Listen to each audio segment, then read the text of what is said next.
Hello friends, എല്ലാവർക്കും സുഖമാണോ? ഇന്നൊരു കുട്ടി ഈവനിങ് വ്ളോഗാണ്. അതായത് എൻ്റെ ഒരു ഫ്രണ്ടിന് വേണ്ടിയിട്ട് ഒരു സാധനം വാങ്ങാൻ പോകുന്ന വ്ളോഗാണ്. ഗുഡ് മോർണിംഗ് അല്ല, ഇപ്പോൾ ഗുഡ് ഈവനിങ് ആയി. ഒരു യോഗ അടിച്ച്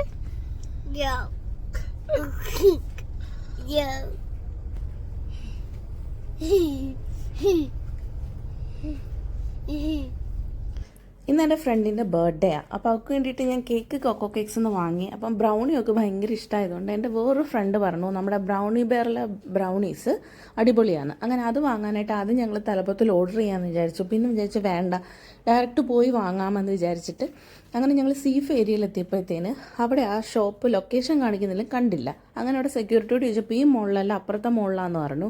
അങ്ങനെ ഞങ്ങൾ വണ്ടി അവിടെ പാർക്ക് ചെയ്തിട്ട് നടന്നു പോകാമെന്ന് പറഞ്ഞിട്ട് അങ്ങനെ അടുത്ത മോളിലോട്ട് നടന്നു പോവുക. അപ്പോൾ പപ്പുട്ടിന് ഇങ്ങനെ ഏതെങ്കിലും സ്പേസിൽ ഇങ്ങനെ ഓടാനോ ചാടാനോ ഒക്കെ കിട്ടിയാൽ ഭയങ്കര എക്സൈറ്റ്മെൻറ്റാണ്. അപ്പോൾ അവൻ എല്ലാത്തിനെയും കാണുന്ന എല്ലാത്തിനെയും പുറത്ത് ചാടി കയറുന്നു, ഓടുന്നു.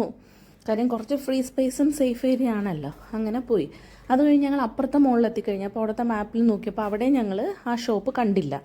അപ്പം ഞങ്ങൾ വിചാരിച്ചാൽ എന്നാൽ ഓക്കെ, ഇനി പോയിട്ട് നമുക്ക് വീണ്ടും തലഭാഗത്തിൽ ഓർഡർ ചെയ്യാമെന്ന്. അതൊക്കെ കഴിഞ്ഞ് ഞങ്ങൾ പോയി ഒരു കോഫിയൊക്കെ കുടിച്ചു. കോഴിക്കോട് പോയി ഒരു കോഫിയൊക്കെ കുടിച്ചു.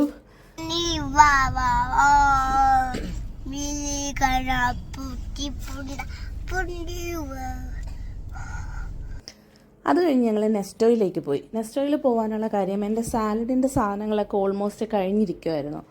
അപ്പോൾ എന്നാൽ സാലഡിന് ആവശ്യമായിട്ടുള്ള കുറച്ച് സാധനങ്ങളൊക്കെ വാങ്ങിച്ചേക്കാമെന്ന് കരുതി.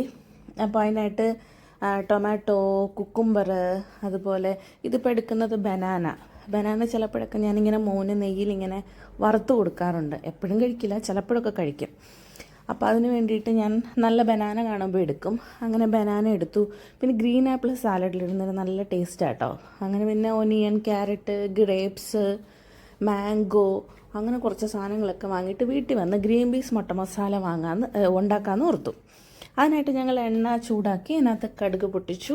സവാള കുഞ്ഞായിട്ട് അരിഞ്ഞിട്ട് അത് ജസ്റ്റ് ഒന്ന് വഴട്ടിയെടുത്തു. അതൊന്ന് വഴണ്ട് വന്നപ്പോഴത്തേക്ക് അതിനകത്തേക്ക് ഒരു 1/4 ടീസ്പൂൺ മഞ്ഞൾപ്പൊടി, ഒരു 1/2 ടീസ്പൂൺ മുളക് പൊടി, അതിനുശേഷം ഒരു 1/4 ടു 1/2 അത്രയും ഗരം മസാലയും കൂടി ഇട്ട് നന്നായിട്ട് അതിനെ ഒന്ന് മൊരിച്ചെടുത്തു. അതൊന്ന് മൊരിഞ്ഞ് വന്നപ്പോഴത്തേന് അതിനകത്തേക്ക് പാകത്തിന് ഉപ്പ് ചേർത്തു. അതിനുശേഷം 2 മുട്ടയും കൂടി പൊട്ടിച്ചു വെച്ചു. അത് നന്നായിട്ടൊന്ന് ചിക്കി മിക്സായി മൊരിഞ്ഞ് വരുമ്പോഴത്തേന് അതിനകത്തോട്ട് നമ്മൾ ഉപ്പും മഞ്ഞൾപ്പൊടി ഇട്ട് വേവിച്ച് വെച്ച ഗ്രീൻ പീസ് ചേർക്കുക. എന്നിട്ട് അത് ഒരു 2 മിനിറ്റ്സ് നന്നായിട്ട് വഴറ്റി കൊടുക്കുക. അപ്പോൾ അതൊന്ന് സെറ്റാവും. അതിനുശേഷം അതിനകത്ത് ചോപ്പ് ചെയ്ത ഒനിയനും ടൊമാറ്റോയും മല്ലിയിലയും കൂടെ തൂകിയിട്ട് ഗാർണിഷ് ചെയ്തെടുക്കുക. അപ്പോൾ നമ്മുടെ കൊത്തുപൊറോട്ടയുടെയൊക്കെ ഒരു ഫീലാണ് അതിന്.